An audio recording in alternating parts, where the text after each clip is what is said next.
जिंदगी में जो होता है अच्छे के लिए होता है। आइए मैं कहानी के द्वारा आपको समझाने की कोशिश करती हूँ।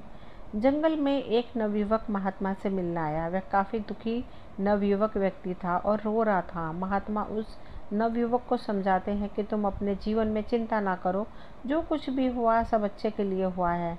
नवयुवक गुस्से में कहता है, आप कैसी बातें कर रहे हैं? मेरा सब कुछ लूट गया। लुटेरे ने मेरी हर चीज़ लूट ली। अब मेरे पास घर जाने के लिए भी कुछ नहीं बचा है। ये मेरे साथ अच्छा कैसे हुआ? यह मेरे साथ बहुत बुरा हुआ है और यह बुरा ही है। आप इसे भला कैसे कह सकते हैं कि मेरे साथ अच्छा हुआ है? दरअसल वह युवक जंगल में भ्रमण के लिए निकला था। जंगल में घूम ही रहा था कि लुटेरों ने उसका सामान छीन लिया और उसे निहत्था छोड़ दिया। महात्मा कहते हैं, मैं तुम्हें एक कहानी के माध्यम से समझाता हूँ। इस कहानी को तुम ध्यान से सुनना, क्योंकि यह कहानी आपकी ज़िंदगी बदलने वाली है। महात्मा ने उस नौजवान से कहा, एक समय की बात है, एक बार एक गांव में भयंकर बाढ़ आई। इतनी तेज बाढ़ आई कि सब कुछ बह गया। उसी गांव में एक किसान का बहुत गरीब परिवार रहता था, जिनके पास खाने को कुछ ना था। उसके पास थोड़े बहुत अनाज की वस्तुएं थीं, लेकिन बाढ़ में सब बर्बाद हो गई और जो कुछ बचा था सब नष्ट हो गया। उस किसान का एक लड़का था। लड़के ने कहा, कोई बात नहीं है पिताजी, बह गया तो बह जाने दो, जो हुआ अच्छा हुआ। किसान को बहुत गुस्सा आया और कहा, तो कैसी पागलों जैसी बातें कर रहा है? मेरा सब कुछ छिन गया। यहाँ पर खाने को मेरे पास अनाज नहीं है। रहने को जो भी हमारे घर था वह भी बाढ़ में बह गया। इसमें अच्छा क्या है? यह सब कुछ बहुत बुरा हुआ है। किसान को बहुत गुस्सा आया और उसने लड़के को घर से भगा दिया और बोला, तू यहाँ से चला जा, तू यहाँ रहने लायक नहीं है। लड़का रोते वहाँ से चला गया। लेकिन शाम हो गई और लड़का अभी तक घर वापस नहीं आया। किसान को यह बात समझ आई कि उसने गलत कह दिया, लेकिन वह कर भी क्या सकता था। अचानक से एक नौका आई और उसमें से लोग उतरे। लोग उस गांव के लोगों को बचाने लगे। किसान की पत्नी कहती है, आपने यूं ही उसी को डांट दिया। सही तो कह रहा था। देखिए, अच्छा ही हुआ लोगों ने हमें बचा लिया। उसने कहा, तुम बेवकूफ़ हो। तुम्हें समझ में नहीं आ रहा है कि इसमें अच्छा कुछ भी नहीं है। इनका तो बचाना ही काम है। अभी उन्होंने बचा लिया, लेकिन हमारे पास खाने को भोजन नहीं और ना ही रहने को घर है। हम कहाँ रहेंगे और क्या खाएंगे? क्या इसका कोई हल है? किसान की पत्नी ने कहा, पैसे नहीं है तो क्या हुआ? आप इतने परेशान क्यों लग रहे हो? किसान बोला, दरअसल बात पैसे की भी नहीं है। उस घर में एक पोटली थी। उस पोटली में बहुत ही खास चीज़ रखी थी। वह भी बाढ़ में बह गई। अब मेरे पास कुछ भी नहीं बचा। किसान की पत्नी बोली, ऐसा क्या था उस पोटली में? किसान ने कहा, मैं तुम्हें अवश्य बताता, लेकिन अब जब वह है ही नहीं तो उसको बताने का क्या तात्पर्य है? धीरे धीरे समय गुजरता रहा। उस किसान ने लोगों से मांगकर जीवन यापन करना शुरू किया, लेकिन ऐसा भला कब तक काम चलता? इस साल उस खेत में भी अच्छी फसल नहीं हुई थी। वह बहुत परेशान और चिंतित था। उसे कुछ समझ ही नहीं आ रहा था कि वो करे तो क्या करे। एक शाम को अपनी पत्नी के साथ बैठकर बातें कर रहा था तो उसकी पत्नी बोली, चिंता करने से क्या होता है? आप नगर में जाकर कोई और काम तलाश क्यों नहीं करते? कुछ न कुछ रोजी रोटी के लिए धन इकट्ठा हो ही जाता। उसी के सहारे हम अपना काम चला लेंगे। आप परेशान मत होइए। मैं भी बगल के घरों में जाकर काम किया करूँगी और कुछ धन तो आएगा। इससे जीवन जीना आसान हो जाएगा। किसान ने कहा, बात तो सही है। अगले दिन वह किसान काम की तलाश में शहर गया। हर गलियों में कुछ काम ढूंढने लगा कि कोई उसे कोई काम दे दे, लेकिन कहीं किसी ने कोई काम नहीं दिया। अब वह चिंता के मारे और परेशान होने लगा और कैसे काम चलेगा यह सोचने लगा। कैसे अपने परिवार का पालन पोषण करूँगा? उसके पास घर नहीं है। उसने जैसे तैसे करके बाढ़ के जाने के बाद घास फूस से छोटा सा घर बनाया था। एक दिन किसान अपने खेतों में फसलों को देख रहा था, क्योंकि इस साल फसल भी अच्छी नहीं लगी थी। इसलिए इस बात को सोचकर चिंतित हो रहा था कि इस साल फसल ने भी साथ नहीं दिया। मेरा लड़का भी घर छोड़कर चला गया। मैं तो हर तरह से अनाथ हो गया हूँ। ऊपर से वह कह रहा है कि जो हुआ अच्छा हुआ। ये भला अच्छा कैसे हो सकता है? उसकी पत्नी उसे फिर समझाती है कि क्या आप फालतू में चिंता कर रहे हो? आप फिर से कोशिश करो, काम कहीं ना कहीं कुछ ना कुछ तो मिल ही जाएगा। अब घर पर बैठकर रोने से अच्छा है कि आप कुछ ना कुछ कोशिश किया करो, क्योंकि क्या पता कुछ काम हाथ लग जाए।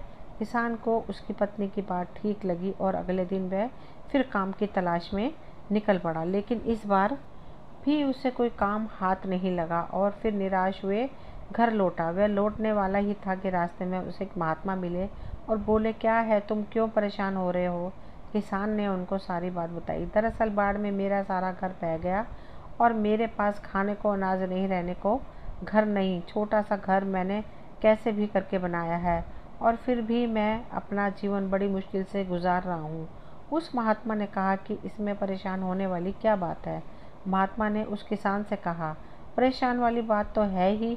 मैंने गुस्से में अपने लड़के को बहुत कुछ सुना दिया था और वह उस दिन से घर छोड़कर चला गया। महात्मा ने कहा, तभी तो मैं कह रहा हूँ, जो हुआ अच्छा हुआ। किसान को फिर गुस्सा आया और बोला, आप ऐसी बातें कैसे कर सकते हैं? मैं इतना परेशान हूँ, मेरा सब कुछ छीना हुआ है, मेरे पास खाने को कुछ भी नहीं है।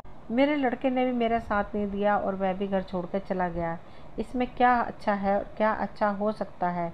यह तो हर तरह से बुरा है। महात्मा ने कहा, सब्र रखो, हर सवाल का जवाब तुम्हें समय आने पर मिल जाएगा, तुम परेशान ना हो।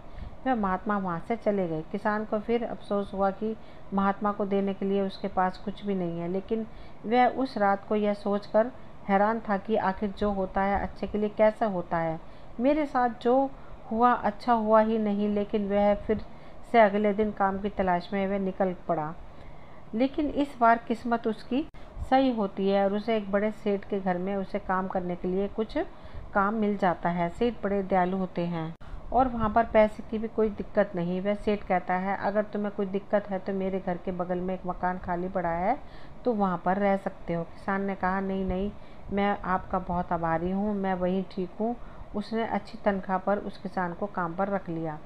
अब वह किसान और उसकी पत्नी बहुत खुश थे। अगले दिन रात के समय उसके दरवाजे पर एक लड़के ने खटखटाया। उन्होंने दरवाज़ा खोला और देखा। वह हैरान रह गया कि एक लड़का लंबी सी कार और बड़ा सा बैग हाथ में लिए दरवाजे के सामने खड़ा था। किसान बिल्कुल आश्चर्यचकित रह गया। उसे समझ नहीं आ रहा था कि यह कौन है। लड़के ने बोला, पापा मैं हूँ आपका लड़का। वह हैरान रह गया, आखिर यह कैसे हुआ, यह चमत्कार कैसे हुआ? लड़के ने बोला, आपने घर बदल लिया, हमें बताया तक नहीं। मैंने गांव वालों से पूछा तो उन्होंने बताया कि अब हमारा घर यहाँ पर है। दरअसल मैं उस दिन यहाँ से निकलकर दूर शहर में काम की तलाश में निकला था और मुझे वहाँ पर काम मिल गया और मैं वहीं पर व्यापार करने लगा। उस व्यापार में मुझे बहुत मुनाफा हुआ और आज उसकी बदौलत मैं आपसे मिलने आया हूँ। और मैं आपको बता दूँ, मैंने वहाँ नगर में एक और घर बना लिया है। किसान खुशी के मारे कूदने लगा। उसे अब समझ में आ गया कि लड़के ने कहा, पापा मैंने कहा था ना, जो होता है अच्छे के लिए होता है। अगर उस दिन बाढ़ नहीं आई होती और यह सब कुछ बहाने होता तो क्या पता यह बात मैं आपसे बोलता नहीं। अगर यह बात मैं ना बोलता तो आप मुझे घर से बाहर नहीं भगाते और ना ही मैं रोजगार के लिए नगर में तलाश करता। किसान ने कहा, हाँ मुझे यह बात समझ में आ गई, यह बिल्कुल सही बात है। देखो उसी बात की वजह से मुझे भी एक बड़े घर में नौकरी मिल गई है। यानी अब डबल मुनाफा, डबल पैसे और हर तरह से फ़ायदा ही फ़ायदा। हम तो माला माल हो गए। किसान और लड़का ज़ोर ज़ोर से उछलने लगे। कहानी के बाद महात्मा ने उस नवयुवक को समझाया कि ज़िंदगी में एक बात याद रखना, इंसान की सोच बहुत बड़ी नहीं है।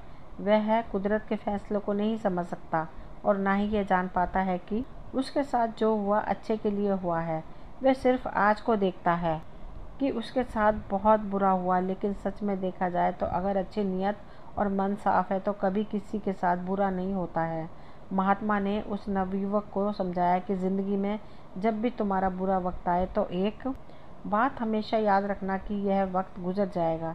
इस बात को तुम याद रखना कि समय कितना भी बुरा हो, तुम्हारी ज़िंदगी में कितने भी दुख या फिर मुसीबतों का पहाड़ क्यों ना हो, एक वक्त बाद सब ठीक हो जाता है और सब आसान बन जाता है। बस वह समय बुरा होता है, इसलिए बुरे वक्त से लड़ने की आदत डालो और बुरे वक्त में ऐसा कोई भी कदम न उठाओ जिसकी वजह से तुम्हें बाद में पछताना पड़े। अगर कुछ बुरा होता है तो भी अच्छे के लिए होता है, लेकिन देर से ही सही उस बात का और उस सवाल का जवाब इंसान को मिल ही जाता है।